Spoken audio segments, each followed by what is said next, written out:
Subscribe to The Honest Critique for current affairs, movie, book, and product reviews. Also, make sure you press the bell icon to get notified whenever we upload a new video.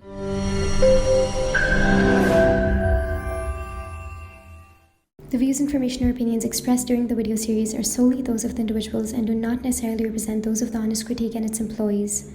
The following video contains strong language which may be offensive to some viewers. Viewer discretion advised.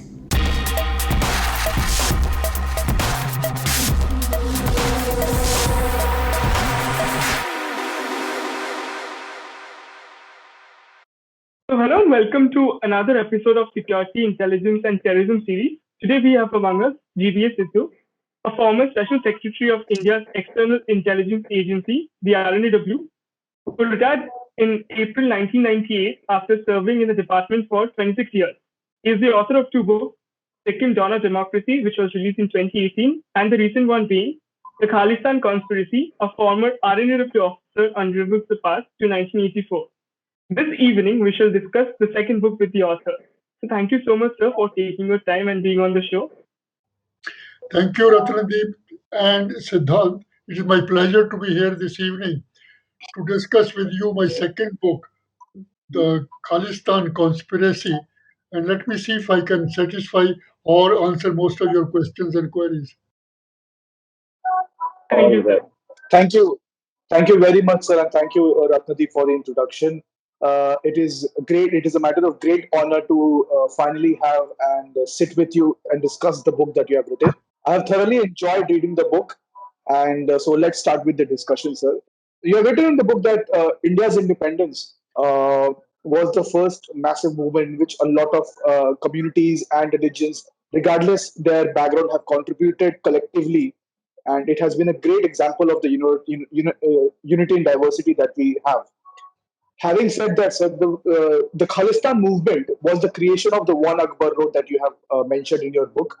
This movement was created by Mrs. Indira Gandhi after winning the January 1980 election, with a view of winning the next election, which was due in January 1985.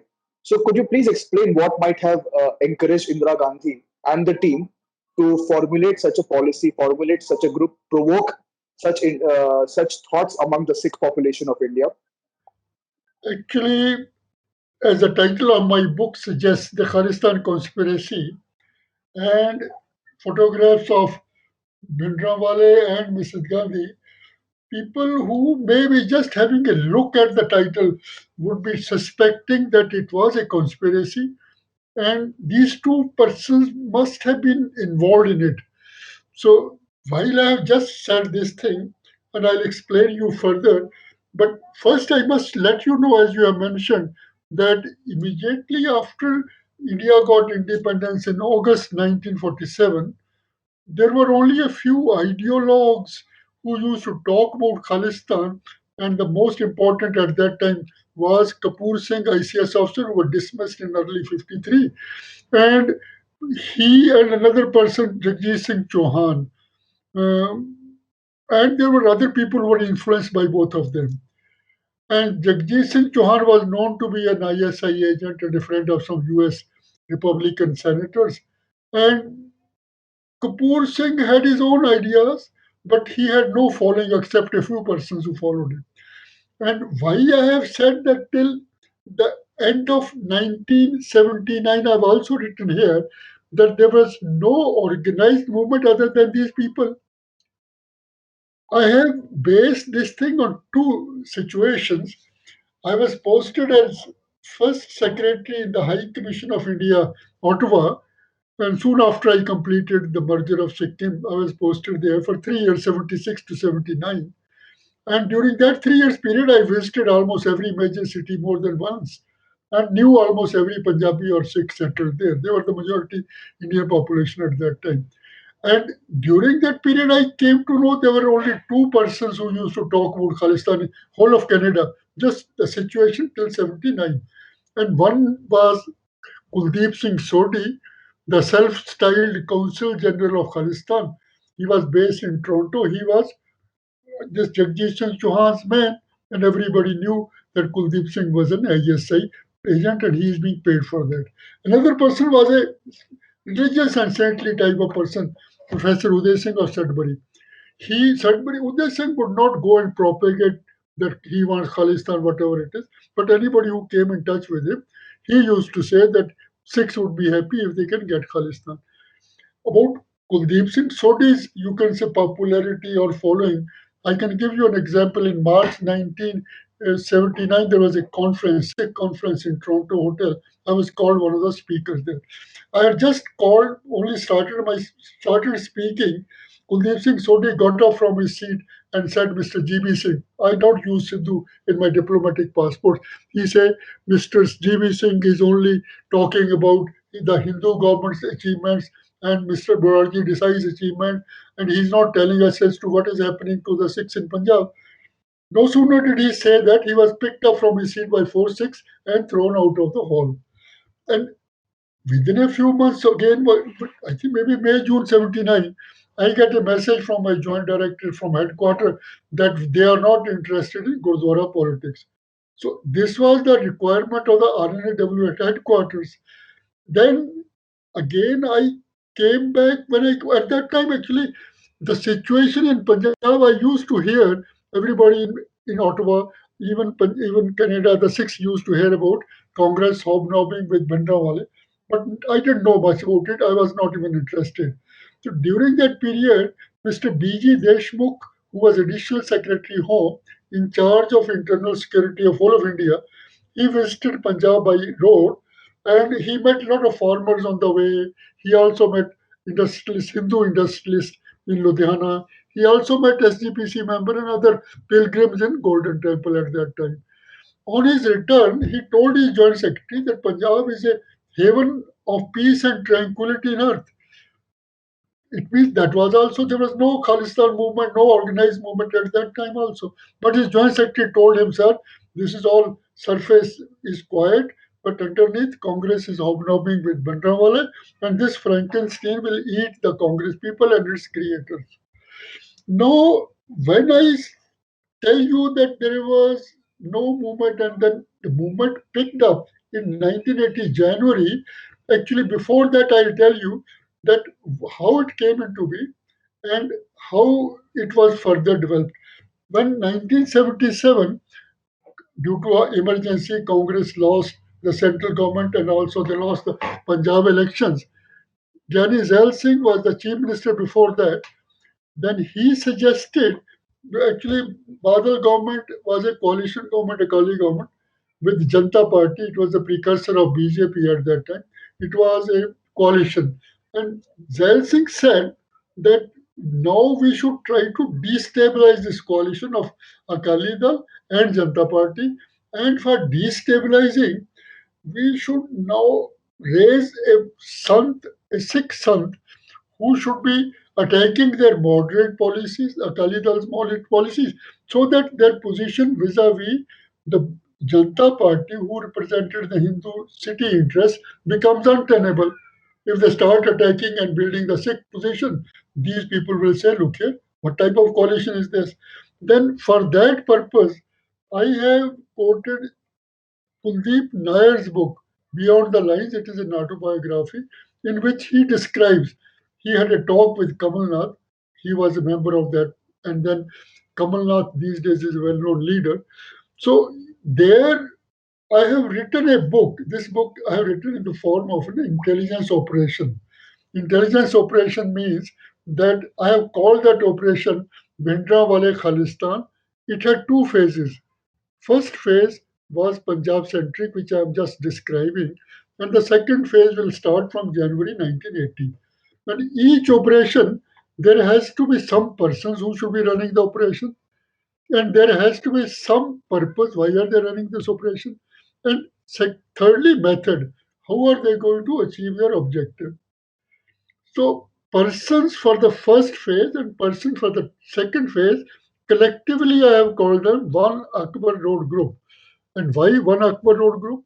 One Akbar Road is at that time, now it's no longer there. At that time, it was the personal office of Prime Minister at that time. Prime Minister Indira Gandhi used to live in one Safdarjung Road. And the next adjoining house was One Akbar Road. It is on the crossing of Akbar Road and Safdarjung Road. So one Akbar Road was her office where she used to cross over and sit in that office. So wherever I had to tell that one particular person is performing that task, I have given the name of that person. Wherever collective one, I have used one Akbar Road group. The purpose of the first was to destabilize the government, and method used was that now they raise a sant. This is what Kuldeep Nair has written, that he asked Kamal Nath, how did you do that? He said that we interviewed two sons, and one of the Sant was a very mild Sant. Another Sant, Bhindranwale, was a very Khadku type who could talk loud, who could impress people. So we thought he's the right man. He was almost recruited by them. And Kamalnath also says that we used to send money to him. And thirdly, he is very interestingly, Kamalnath, as quoted by Kuldeep Nair, says that we never expected Bhindranwale to become a terrorist or an extremist. But I have also written in the book that they must be in their hearts of us very happy that he is now doing what they wanted him to do. Though now at that time, this Bhindranwale's operation, two Punjab centric operation which lasted 1978 and 79, as mentioned by B.G. Deshmukh and as I have described in a book, they could not achieve much. They could not destabilize Badal's government, Akali government, or Janata Dal. Even Bhindranwale his men contested a CPC election in 79. He could get only 4 seats out of 140. But here, one thing they did was that Bhindranwale would not talk about Khalistan at all. He never demanded till the end. Whenever reporters used to ask him that, do you want Khalistan? He would say, look here, I don't want, but if Mrs. Gandhi wants to put Khalistan in my lap, I will not say no. Here, I have also written in my book that Bhindranwale was not recruited for Dharm Prachar by Badal, by Jarnail Singh or Sanjay Gandhi. They wanted to use him politically. So, as a result, they raised one Dal Khalsa, a group in 78 within few months, August. Bhindranwale was raised around March, April. In August, they raised Dal Khalsa in Chandigarh, Aroma Hotel. They had the meeting, first meeting. Newspapers carried a news that the bill for that meeting, 600 rupees, was paid by Zail Singh. And for the press conference held in a Gurdwara within a few days, that money was paid by another senior Congress leaders. And people have also written that Zail Singh would call from New Delhi after becoming Home Minister that please give the news of Dal Khalsa on the front page. But these people could not make a dent in the Punjab. So far as Khalistan movement, they could not create a Khalistan movement at all. So Dal Khalsa was created because they wanted to give an impression that Bhindranwale and Dal Khalsa are the same people. So this is evident from subsequent action of Dal Khalsa when Bhindranwale was arrested later on in 1981 for Jagat Narayan's murder. They hijacked a plane and their demands other than this was the release of Bhindranwale. So Dal Khalsa is talking about Khalistan. Bhindranwale is being idealized by them. Bhindranwale is their leader. So people thought that Bhindranwale also want Khalistan. So now here comes the second stage, second phase two. So if you want to ask anything here or further, please go ahead. Yes, sir. So I have a question about the phase two itself. So you have written the book as you mentioned, as a form of an intelligence operation which has two distinct phases.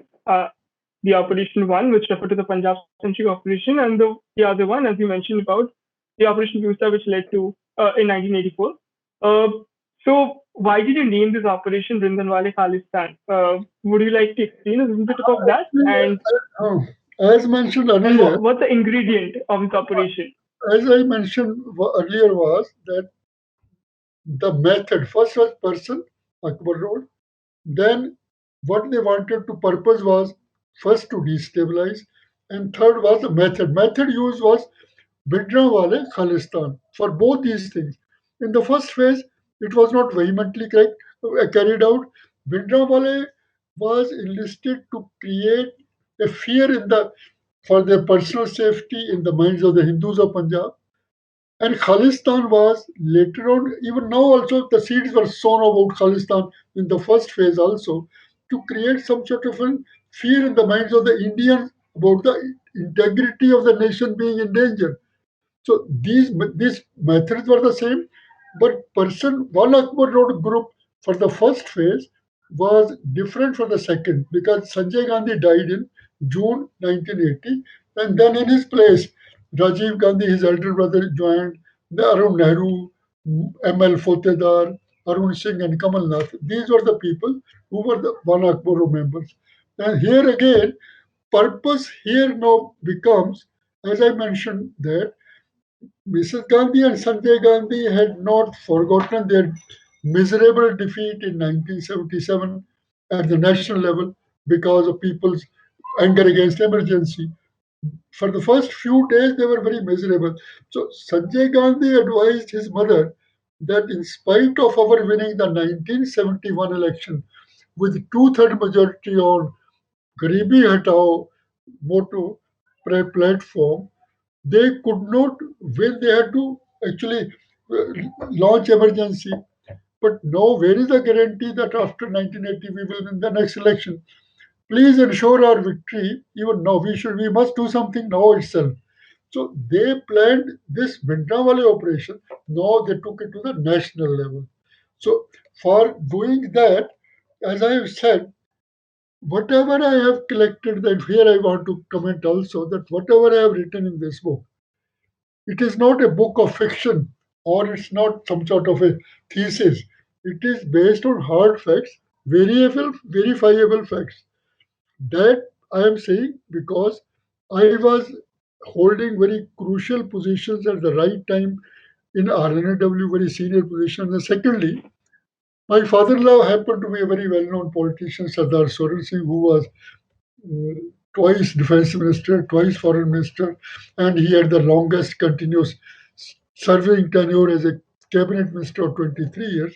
So I happen to know certain things from him and certain things direct knowledge. So far as R&AW is concerned, after I returned from Canada, I was posted to a very sensitive post of an officer who handled R&W's stations abroad. Then from there, certain actions which I performed or came to my notice, I have written there. The first action was that in December 1980, B. Raman, another senior colleague of mine who was 2, 3 years senior to 3 years rather, he has written in his book, Cowboys of RN&AW, that in 1980 December, RN&AW created a division or a branch to look after Sikh extremism in Khalistan. So it means if there was any Khalistan movement, RN&AW should have a division earlier than this. There was nothing. And within a few months, I was asked by Mr. Santuk, at that time director, that please come up with 7 proposals of creating stations in West Europe and North America, Canada, and US. So I made these proposals and sent with the hope that nothing will come out because MEA would not even sanction a assistant's post or even private secretaries. These are full-fledged stations, 7 stations. But to my utter pleasant surprise, at that time I didn't know the purpose. I was pleased that these sanctions came within a month or two. I was delighted that I could do things which my predecessor who were very senior to me, they could not do. Then within a few months again, Mr. Santuk called me that Sidhu, now you brief R&AW officers of deputy director and above ranks, that is DIG or these days they call director, and brief them as to what is Khalistan, what type of information they should be looking, and what should they be doing.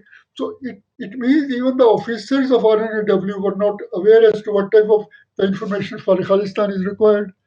Then again, I was sent to US 3 times in December 1981, then July 1982, and September 1983. I have written in these books because I had nothing to do with Khalistan or all these things.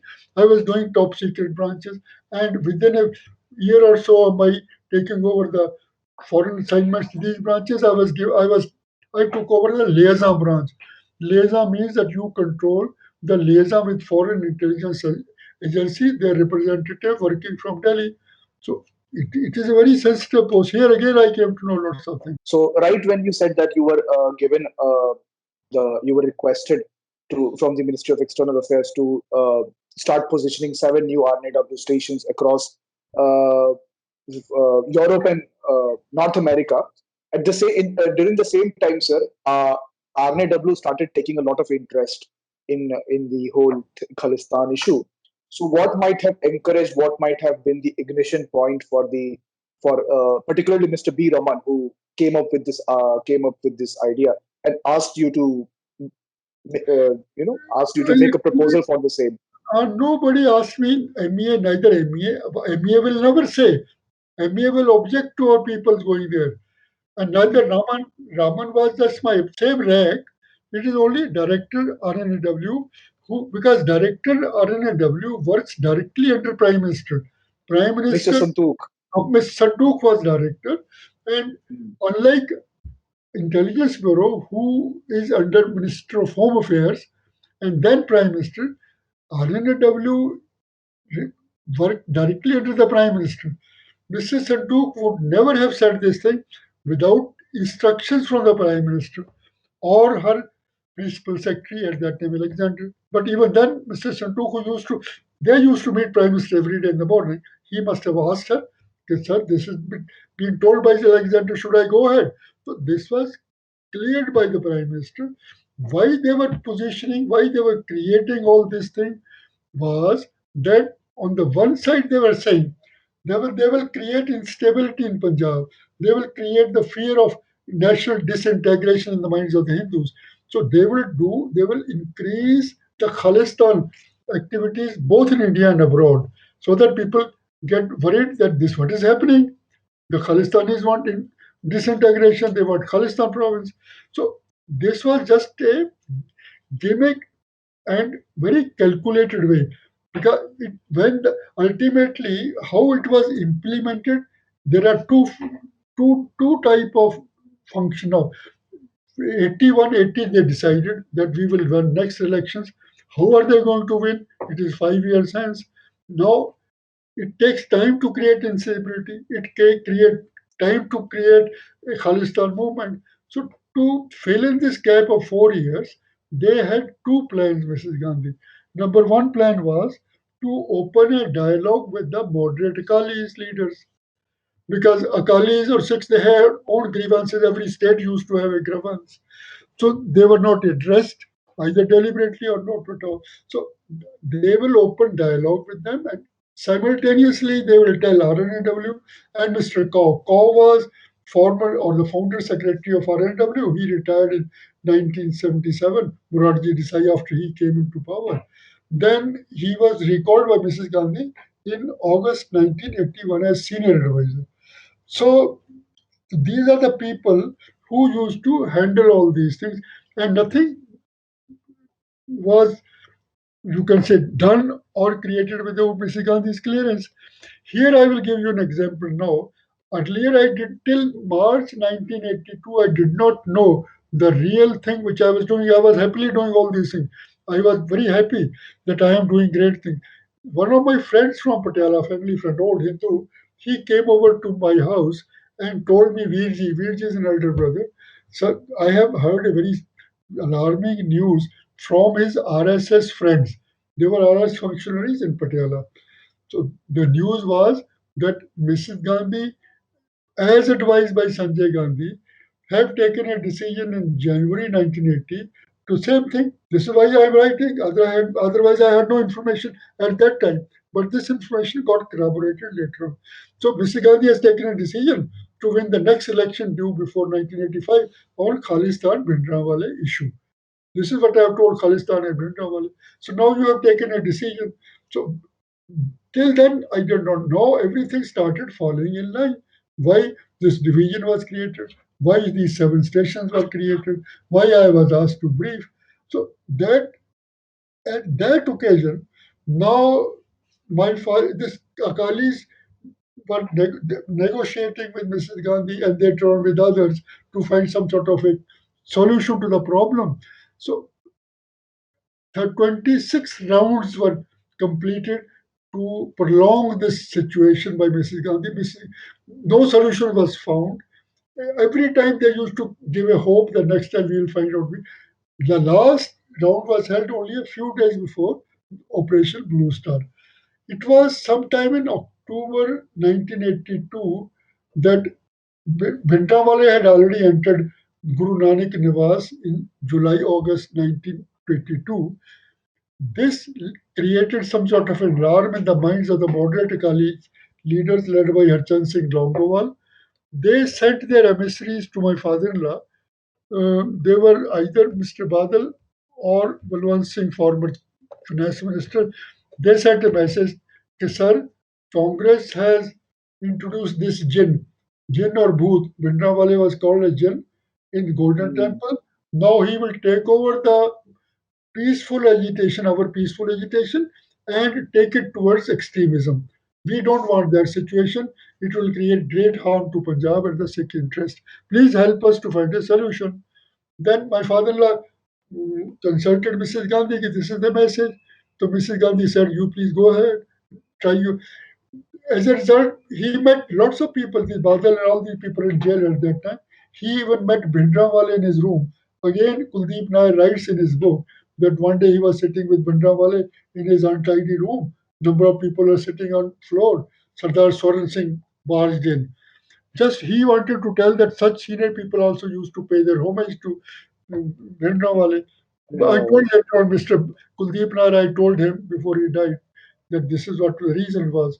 So when he entered, Kuldeep Nair stood over and he said, "Sir, come over. This is the only chair. Please sit here." No, no, he said, "For a person like me, this is the ground is the only place before such a big sub exalted position." So he was happy, Bhindranwale, because he used to ask for a favor. When everybody left, my father sat on the chair and he told Bhindranwale specifically that don't be under any mistaken impression. Your gunmen or motorcycle riders cannot do anything. You can be finished by central government in 2 days if they want. I am totally surprised as to why they are not doing it. And then again he said, look here, I am trying to find a solution for the Punjab problem and all this imbroglio, and I have been sanctioned by Mrs. Gandhi to find a solution. Then please tell me what you want to leave this place. Firstly, he started complaining Hindus or Hindu government prejudice, all these silly things. Later on, he said, no, no, this part is being taken care of Longowal. My father, please tell me what is your demand. Bhindranwale said, I will leave this place if you release two of my associates, Amrik Singh and Thara Singh. Amrik Singh was Guru Bhai of Bhindranwale, which is such a small demand. It was then when he came, two rounds of meetings were held by these leaders of Kali leaders came from Amritsar to Delhi, and my father-in-law used to talk through Mr. Pranab Mukherjee, former president, late president actually. And during those 4 or 5 days, he stayed with me. Then I told him, sir, this is what I have heard from my friend from Putela. If his information is correct, you will not be able to find a solution to this problem. Because what they want to do is they will solve this problem close to the elections 5 6 months before, so that there is a impression in the mind that the country has been saved. 2 years before, 1 year before, nothing will happen. People will forget. No, no, he said, you intelligence people are in the habit of seeing ghosts behind every bush. I said, sir, I wish you all the best. But he tried actually. Some sort of a statement was worked out on 3rd of November 1982, which was to be read in the next day early in the parliament. Akalis were very happy. It was just an innocuous, futuristic, some sort of statement. We will do this thing for you. We'll do this thing. But from early November 4, one person called my father. He was sitting in my house itself in the lobby, and he said, "Sir, we are waiting for the letter." He talked to Pranab Mukherjee in my presence on phone. He said, "What happened?" Pranab said that, "Look here, sir, we are waiting for that statement to be read in the parliament. We will send it." After another hour or so, another person calls from Amritsar, sir, letter has come, but this has been totally changed. It is so stiff and so hard line, we can't withdraw our agitation. Then my father-in-law confirmed it with Mr. Pranab Mukherjee, and Pranab Mukherjee said, sir, this is correct, but tell me what can be done now. My father-in-law was not very happy. He told Pranab. Pranab is an old colleague of his in the cabinet because my father-in-law resigned because of his differences with Mrs. Gandhi on emergency. then he said, look here, I tried to save Punjab and India. It seems you are not interested, so I want to be out of it now. What happened is, I have described in my book that after the letter was drafted in the evening, that letter and statement, letter for speaker and statement which was to be read by Home Minister was sent to One Akbar Road, and Mrs. Gandhi changed that overnight. Maybe other persons of One Akbar Road, member of the other group, must have prevailed on her. Look here, why are you doing this thing? Where, how can we win the elections if the agitation is withdrawn? Bhindranwale leaves Golden Temple. So that was the time when I came to know all subsequent actions. By that time, this thing happened, and my I visited, as I told you, US three times, and every first time when I visited was purpose at that time was in 80 December. Our news stations were not created. So there was hardly any intelligence that the department knew about at that time on Khalistan. So Mr. Sandhu told me, GB, you go to Canada and US, we are getting very disturbing news. The idea of Khalistan is catching up. You go and so I went to Canada and US. Ottawa. I met Mr. Gurdial Singh Dhillon, High Commissioner in everybody, even in Los Angeles, all these areas. So I came and wrote a note that this is what has happened. Things have changed. Gurdwaras are no longer popular. Hindus are not visiting there. There is a clear division between Hindus and Sikhs taking place, and newspapers in India, especially the vernacular press, is creating differences. So all these things I have written. One page note I wrote, and Mr. Santuk said, please show this note, handwritten, that to Mr. Kao, who was sitting in Rashtrapati Bhavan at that time, part of the cabinet secretariat. So Mr. Kaus discussed with me the contents. He said, please show it to Mr. Sharda Prasad, the principal information officer of the Prime Minister. So the PIO sits just opposite Prime Minister's office, left side of the corridor. So I went to Sharda Prasad. He manages the press, he manages the TV, all these things. He doles out all the favors. That is how they control the press. So I showed to him. Yeah, I said Kakao Sahab has sent me. You can go. He didn't discuss with me. I thought he will, in a position, he'll try to advise the press. Please change. Things are changing. Help restore normalcy. But he tried to, within a few months, I saw he did just the opposite of what I suggested. So they were not interested in solving the problem. They were interested in creating the problem, escalating the problem. So again, in 82, I went there. I've written, somehow I was able to um, actually find out an assassination plan of Mrs. Gandhi at that time. And then third time when I visited in September 1983, Canada and US, most of my friends were not very happy with me. They started saying that, look here, you are an intelligence man. Your main purpose is to collect intelligence from us and use that intelligence against us only. But none of these persons were my sources. They're all friends. I came to know lots of friends in US and Canada, and I was in touch with them on telephones. So they were just discussing as friends. I didn't have any controls. So that disturbed me. That look here, this is not what I am supposed to be doing. This is not in the interest of the country. Things are happening against what I have been advised. If you could tell us a little bit about when did this first movement that was started as a very civil disobedience movement, a very non-violent movement, turn into a full-blown militancy, and uh, Bhindranwale, who was seen as a son, was suddenly most wanted terrorist in the list of the R&AW. Actually, Bhindranwale was not that big a person as long as he was alive. His stature was deliberately raised, and his actions or misdeeds were, I think, deliberately overlooked. Because one example is the murder of Atwal, DIG Jalandhar A.S. Atwal, Correct. on 25th of April 1983. It was a known thing that Bhindranwale had a grudge against him. Personally, I think Bhindranwale never killed an innocent person, neither Hindu or a Sikh. He settled score with those persons who came in his way. He built a lot of big ego. It was not good for a sant. And that is why I never called Bhindranwale as a sant in my book. He was a saint before he came in touch with Jail Singh and Sanjay. So I don't think he was a big terror. It was a created so that you create an image beyond his capabilities. Only then people will be happy when he's killed. Bhindranwale could have been caught at that time when Atwal was killed. Why was not he caught? Body was lying for 2 hours at Atwal, and no decision could be taken by Punjab government at that time. So why? Because it was too early to catch Bhindranwale. 1.5 years, elections are almost 1.5 years. What will they do? How will they win the election? Winning election was the prime motive of all these things. So don't give him larger than life image. Bhindranwale was actually after Bluestar.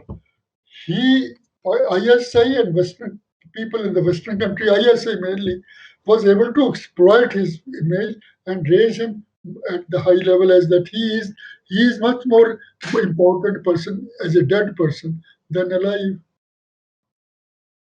Again, one example I'll tell you. Only 2 months before the Operation Blue Star was conducted, R&AW was given a charge to arrange some sort of a heli-borne operation as Osama bin Yes, Laden. sir. You know? Sir. So I was also personally asked once by Mr. Sidhu, please go and case the some Gurdwara, Bhindranwale's Gurdwara, Chowk Mehta. And I told him, look here, sir, I'm so easily recognizable a man. I'll be caught. So then they planned 2 or 3 times to finally a plan was prepared with the help of SAS Special Air Services Commandos of the UK, and he came advised our people. SFF is an elite commando force. Now these days NSG, SPG is there. Those days it was only one. That was also as a part of Director General Securities setup, which is a part of R&AW. So Mr. Nagrani at that time was independent charge holder of Director General Security. So I talked to him also. I have written that chapter based on what he told me also. So it was all ready. Mr. Kaur told Mr. Nagrani that let us brief Mrs. Gandhi about this operation and we can catch hold of him and pick him up. Yes, sir. So then meeting was held again in one Akbar Road. Yes, sir. So you have mentioned in the book that MI6 was also taken into advising, that we consulted MI6 and their specialists with the designing of the heliborne combat operation. But at the same time, it was aborted. It was aborted because ultimately Mrs. Gandhi thought that it could result into a lot of civilian casualties. So from this point, aborting the helicopter operation, which was very likely of a new kind of thing to happen in a very civilian space, to completely going to a phase of operation executing an Operation Blue Star. So what went into that timeline from aborting that airborne helicopter operation to executing Operation Blue Star, which you have always described as a very ill-formed, not very organized and unnecessary operation. Yes, sir. Here actually let me clear, MI6 is a British Foreign Intelligence Service, just like R&AW. And MI6 was used only by Mr. Kaur to send a message back home that we need the services of SAS. We don't have a direct contact with SAS.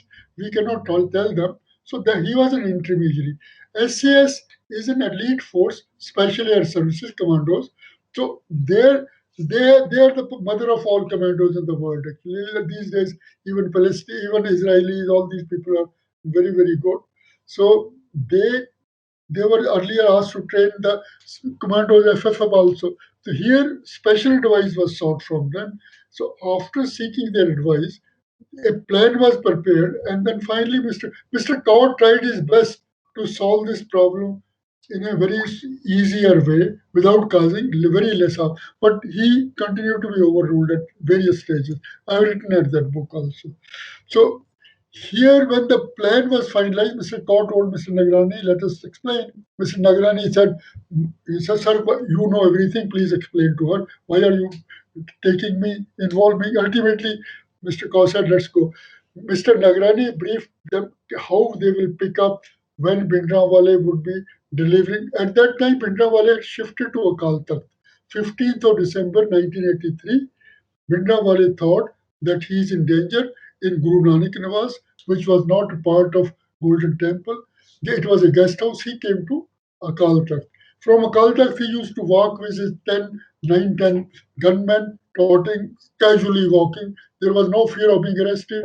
So he used to go to the Langar roof where he used to address his follower, maybe 300-400. On the roof, there is hardly any place more than 200-300.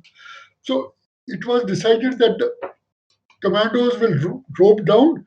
Before roping down, they'll neutralize the gunman of Bhindranwale and they pick him up and take him from the side road in a bulletproof vehicle with the help of three cordon CRPF. CRPF will block that road minutes before the helicopters are to come. So Mrs. Gandhi ultimately asked, how many casualties will be there? So Mr. Nagrani said 20%. On both the helicopters, we can lose 20% of the commandos. I said that there cannot be more than maybe 15, 18 commandos in me, 8 helicopters. So maybe 4, 5 commandos could have been killed. And there is a tendency, the general public, they see helicopters coming, shooting, they would have ran away. Only very few people would have come in the way of the commandos while they were grabbing Bhindranwale. I have written that not more than 30-40% or even 50% would have been killed civilians. So that would have been a very low casualty as compared to the. But Mrs. Gandhi said, no, I can't afford that type of casualties.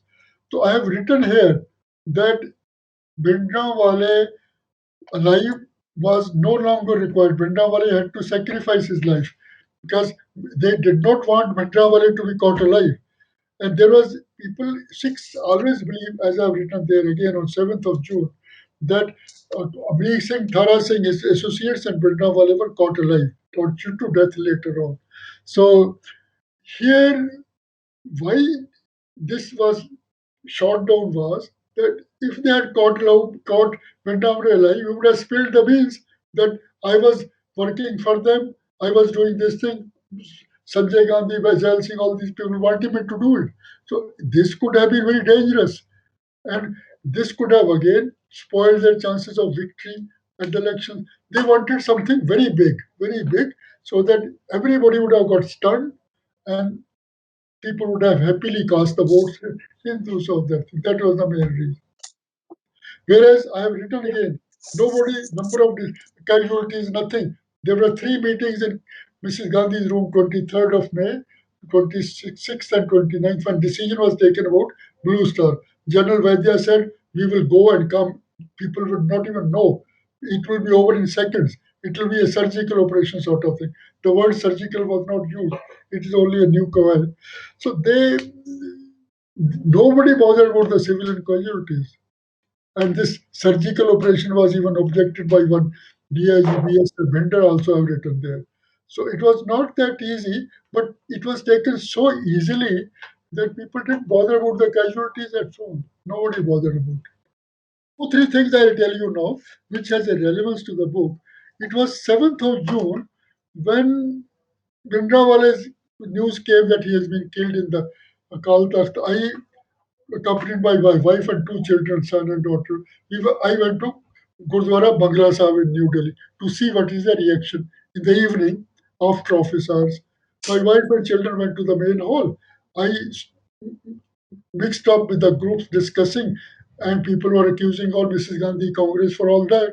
And there was a poster written near Langar side of the entry that in that it was written that Singh Sahib, Amrik Singh and Thara Singh have been captured alive and tortured to death. It was in Punjabi. And now it is the duty of every Sikh to kill this Brahmini, means Mrs. Gandhi. Next morning I came, I met Mr. Girish the Saxena, who had taken over from Mr. Sandhu. I said, this is what I've seen, and I am a student of history of Punjab and Sikhs, and I've seen that whosoever defiled the Gold Harmandir Sahib, Sikhs have taken revenge for that. And I can tell you that she will be killed in 6 months. It is the duty of the concerned agencies to save his life. And he said, how she can be killed? I said, elections, etc. Then Mr. Saxena very interestingly remarked that if that happens, there will be a large scale killing of the Sikhs in Delhi. It was all pre planned by Congress. They had planned if that happens. Again, on 21st of October 1984, I have again written here that when I was returning from Connaught Place with my wife and children, I was driving my car on Akbar Road, turning towards Safdarjung Road and Gymkhana Club. On the corner, I saw two policemen standing there armed with stun guns, a Hindu and a Sikh. Sikh happened to be Satwant Singh. Later on, I found out from the Yes, newspaper sir. photographs. Then my immediate reaction was that who brought these people here? They were removed. And this is the surest and easiest way of getting Mrs. Gandhi assassinated. If a person like me could see, then next morning when I went to office, I wrote a handwritten note, told my PA, please prepare a sealed envelope. When I had written, I thought, "Okay, where is the guarantee she'll be killed this afternoon also? Then I said, okay, discretion is better than valor. People will say that I was a part of the conspiracy, and they will Mm. suspect me that he developed cold feet. That is why he's telling everything now. So I didn't send it again. It was so obvious. All these things are there. And another very important thing was, as I've written in the introduction, in March 1990, actually after Mr. Gandhi's assassination, a decision was taken by Prime Minister that no Sikh officer will be posted on Western Europe or North America.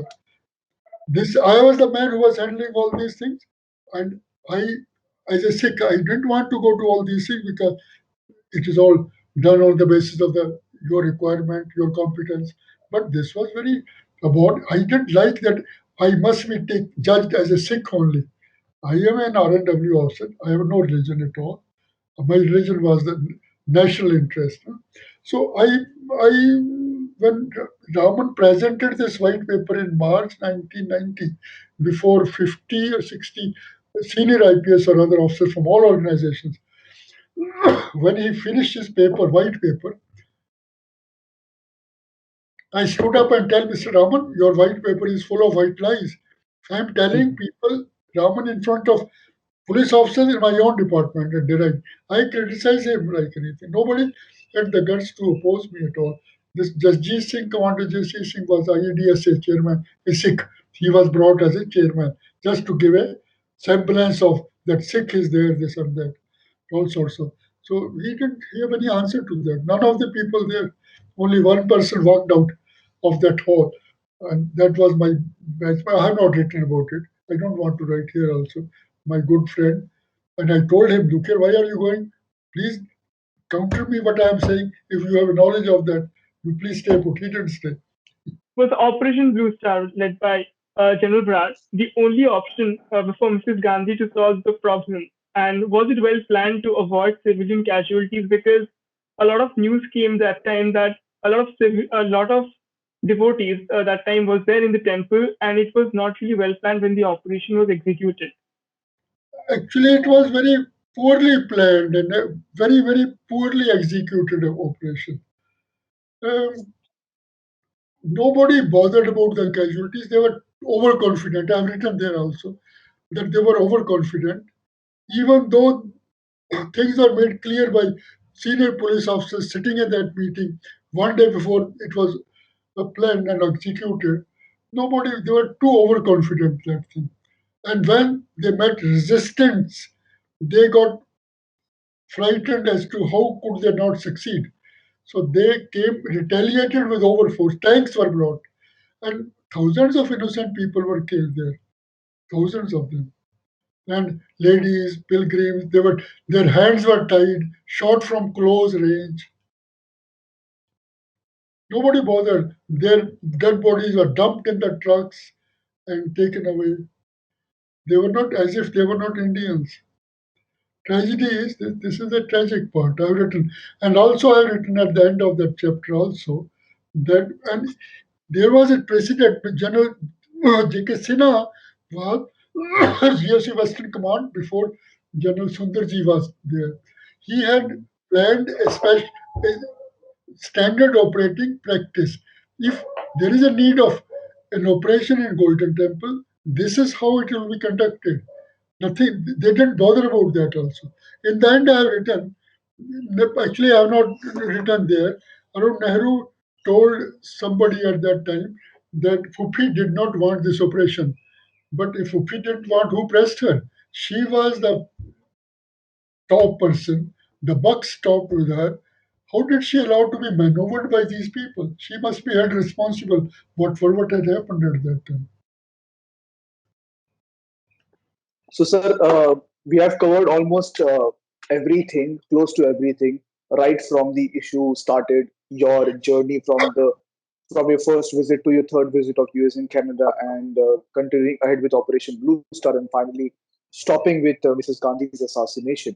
So, sir, with these series of activities, with this series of events that have been taken place in I won't say it was a very long period of time, but it was indeed a very small period of time. And at the same time, sir, what in what way can you say that Khalistan issue, how much relevance does it hold in the current day? One, and in conclusion, if you could say that how can we resolve the long festering wounds of the Sikh community resulting from Operation Bluestar and the anti-Sikh program of 19 of November 1984? This theory, this discussion is still somewhere heard at times, often in the news, often in the press. But how relevant is Khalistan issue at this point of time, and what is your reservation when it Actually, comes to healing the wounds? actually, I was dismayed with the Sikh program, anti-Sikh program of November 1984. I have given a proof that this was decided soon after Rajiv Gandhi took over as the Prime Minister. I have quoted a writer wherein he says a half line is a biography of Narasimha Rao, in which he says that that Narasimha Rao's only fault was that he did not have the Prioritize courage the party. a party. Yeah. So, and then Mr. A telephone call goes from one of the road to Narasimha Rao telling him that we will take over the powers of the police from you and we will try to organize these things, we will restore order. Rather than restoring order, the anti-Sikh program followed the next. And 3 nights and 3 days I listened to the Delhi Police Network, and it was a horrible Yes. thing. I should have recorded that thing. It was a shameful behavior of the Delhi Police. But Even being a reader, sir, I could not sense how a human, possibly with such duty, can do all of that. what I have not written is that from 1980 to 1995, 15 years, almost 35,000 Sikhs, including some Hindus, had to lose their lives. There had to be a reaction. This Khalistan movement telling people must read the Sikh history actually before they say the Khalistan movement is there in India. Actually, there can be wayward people who can talk about Khalistan, that Khalistan Sikhs were born to die for the cause of Hindus earlier. Because of them, Hinduism survived in the north. Then their sacrifices were far beyond their numbers for the liberation of the country. They were part of the INA, they were Gadar movement. All these things people must know before they say. But whatever happened in these two, Blue Star, then Pogrom, and followed up all these actions, there is a definite Khalistan movement now. Pakistan has taken advantage of it. They are propping up this movement, and Western countries are taking a plea that there is a freedom of speech, association, etc. We cannot do much about it. The real solution, that's why 13 commissions, committees, and SITs were appointed to go into the program, anti-Sikh program issue. Nothing has come out of it. Sajjan Kumar and other the present government has done something, but you can't punish 10, 5 people And as just as the latest report was that there will be no sense in punishing people. People have gone, died, their relations have gone, 35 people in the same family. So you forget about all that. The solution of the Khalistan problem lies in India only. You just appoint a Truth and Reconciliation Commission like it was appointed in South Africa and appoint a Supreme Court retired judge with two judges, and they should go into all this and give a general amnesty to all these people. Let them come forward and say that yes, we did it, that yes, we knew about all that. And then there should be a proper apology in the parliament, as Trudeau has given in 2016 about Komagata Maru. And then Mm. later on accept that this has happened, we are sorry for that. That is the only solution. If that doesn't happen, people, moderate people abroad in Canada, US, there's a large number of only, not more than few percent of the people are talking about Khalistan. But they, because of the money power, they have been able to influence the political, you can say, parties and political people and group. So give them some support, moderate Sikhs, so that they can stand up and tell that nothing doing, you cannot do all these things. We are Sikhs, our ancestors were Sikhs, they were from Punjab. We know what is good for India, what is good for Punjab. And it should be good for Punjab and India both, actually. Forget, as sooner you do, the better, because Western countries will not let this advantage go that easily. They will either, I have given the message, either their own personal commercial interest or their combined geopolitical interest of the Anglo-Saxon countries, US, Canada, UK, and Australia. So their combined interest at the moment, rise of China is there. They will try to use India for their advantage. They may tell the Khalistanis that please now lie low, but when their purpose is served, they'll again encourage them. But before that, please solve this problem here. They will not let it go that easily. Yeah. So, and was there a hand of ISI as well in this entire period? Well, yes, I will not. Why should not be there? They will take advantage. Actually, 1978 to 1988, General Zia's rise was co-terminus with the problem in Punjab. He took full advantage. He took young Sikhs across the border. He supplied arms and ammunition here. He trained just to open two fronts, one in Punjab, one in Kashmir. During that period, they increase their help to the separatists in Kashmir. I have written also, and I used to tell my friends that had the situation in Punjab not been spoiled, situation in Kashmir would have been never. It would have never gone out of control at all. Okay. Okay. So that brings us end to this conversation. So thank you so much, sir, for taking your time and being on this thorough topic. Here is the copy, and I have thoroughly enjoyed reading this 250 pages. And I was so excited that I completed at 4 in the morning today. So yes, it is. It was an absolutely wonderful read, quite a thrill, sir. I thoroughly learned a lot. And especially when it comes from an insider, I would request the audience and the viewers to definitely go for it. So very much for the time, sir, and thank you very much for sharing your experience with the world. And because at this point of time, when we are facing such a crisis, accountability is required, and I believe you have done your part very well. So thank you so much for your service, and thank you so much for the book.